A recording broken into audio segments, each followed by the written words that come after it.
नमस्कार दोस्तों, आपका बहुत बहुत स्वागत है युवा अकेडमी में। और आज मुद्दा श्रृंखला में हम लाए हैं ऑक्सीजन आपूर्ति को लेकर होती समस्या के ऊपर। बहुत सारे ऐसे हाइलाइट्स हमको अखबारों में देखने को मिल रहे हैं, खबरों में देखने को मिल रहे हैं। ऑक्सीजन की आपूर्ति को लेकर जो समस्या खड़ी हो चुकी है देश के सामने, वो बहुत ही भयावह है और कैसे इससे अब निपटा जा सकता है उसके बारे में। तो हम मुख्य रूप से यहाँ जानेंगे कि किसे और कब पड़ती है ऑक्सीजन सपोर्ट की ज़रूरत। मुख्य रूप से इस वीडियो में हम ये आपको बताएंगे और कुछ हाइलाइट्स जैसे कि ऑक्सीजन की आपूर्ति रोकने वाले को फांसी पर लटका देंगे, ये कहा है हाई कोर्ट ने। अब आप समझिए कि क्या हालत है इस समय ऑक्सीजन आपूर्ति को लेकर। ऑक्सीजन आपूर्ति बढ़ाने के लिए 14 दफा कवायद, प्रधानमंत्री ने बड़े ऑक्सीजन उत्पादकों के साथ की बैठक। और अन्य भी बहुत सारे ऐसे हैं कि DRDO भी अब ऑक्सीजन प्लांट लगाने की वो करेगा, जो एम्स है उनमें ऑक्सीजन प्लांट लगाएगा। सिंगापुर और UAE से ऑक्सीजन के टैंकर मंगाने की तैयारी। अस्पतालों में बिना गतिरोध सुनिश्चित करे ऑक्सीजन की सप्लाई। ऑक्सीजन और दवा की आपूर्ति पर सुप्रीम कोर्ट ने मांगी राष्ट्रीय योजना। ऑक्सीजन सप्लाई में आई रुकावट तो नपेंगे DM और SP, जो जिले के सबसे बड़े अधिकारी होते हैं, जिन पर पूरे जिले की सबसे महत्वपूर्ण जिम्मेदारी होती है।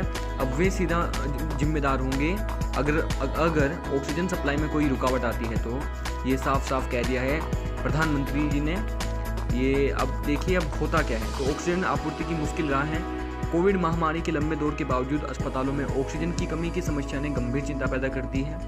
आखिर हमारा स्वास्थ्य तंत्र इतना लचर क्यों है कि एक भयानक महामारी के लंबे दौर में भी संसाधनों की कमी बनी हुई है और इंसान की जान की फिक्र एकदम हाशिए पर छोड़ दी गई है। सबसे ज़्यादा तकलीफ अस्पताल में भर्ती मरीजों को ऑक्सीजन तक नहीं मिल पाने की सूचनाओं से पहुंची है, क्योंकि इससे कई मरीज दम तोड़ चुके हैं। तो चलिए जानते हैं कि किसे और कब पड़ती है ऑक्सीजन सपोर्ट की ज़रूरत। सबसे पहले क्यों होती है आवश्यकता।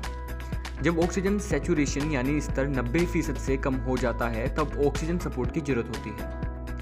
जिन लोगों को पहले से फेफड़ों की समस्या होती है, उन्हें जल्दी ऑक्सीजन सपोर्ट की ज़रूरत पड़ती है। ध्यान रखने की ज़रूरत है कि ऑक्सीजन थेरेपी बिना डॉक्टर की सलाह या निगरानी के शुरू ना करें, इससे नुकसान भी हो सकता है। क्या है ऑक्सीजन सैचुरेशन। मनुष्य के फेफड़ों को प्रति मिनट 5 से 6 मिलीलीटर ऑक्सीजन की ज़रूरत होती है। पूरे शरीर में 250 मिलीलीटर प्रति मिनट ऑक्सीजन गैस की खपत है। फेफड़े संक्रमित हो जाएं तो खपत 4 गुना ज़्यादा हो जाती है।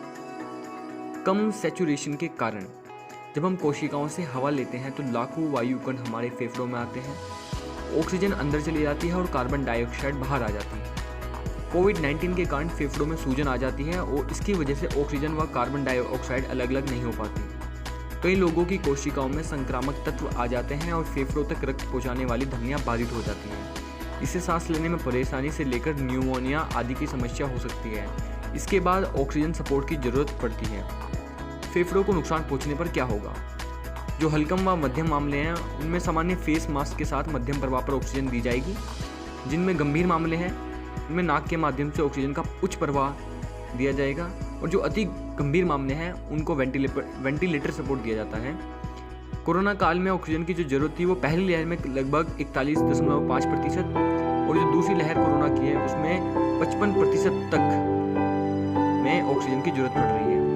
कोरोना संक्रमण की महामारी झेल रहे देश में ऑक्सीजन की किल्लत ने चुनौतियां दोगुनी कर दी हैं। गंभीर संक्रमितों को ऑक्सीजन की सुविधा वाले बेड नहीं मिल पा रहे हैं, तो अस्पतालों में इस गैस की किल्लत के कारण